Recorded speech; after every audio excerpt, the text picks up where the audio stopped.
manitra mangatoa lasa maizina. Tsy misy dikany ny andro vaovao, raha tsy hoe anao ho fanlo ny lalana.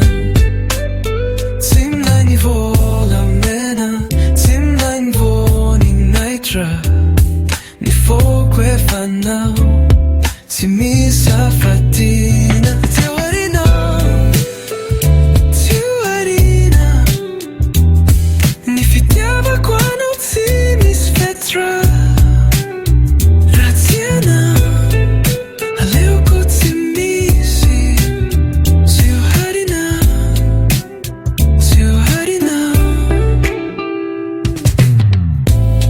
Feo mandry ao anaty alina,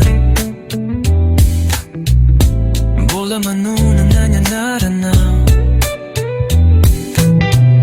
Tsy ho afaka ny fitiavana lina, nafafinao tao ampokatrizay. Tsy mina ny volamena, tsy mina ny vonahetra, ny foko efanao tsy misy hafatina. TSY OHARINA,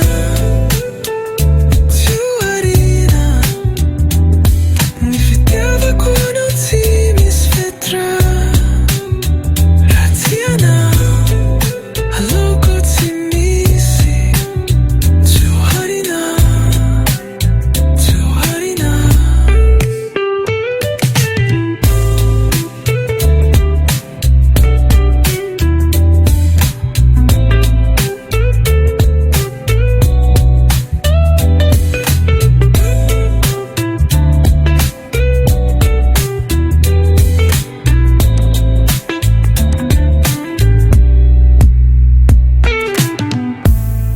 Feo mandry ao anaty alina,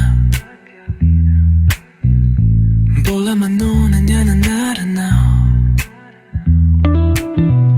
Tsy ho afaka ny fitiavana lina, nafafinao tao ampokatrizay.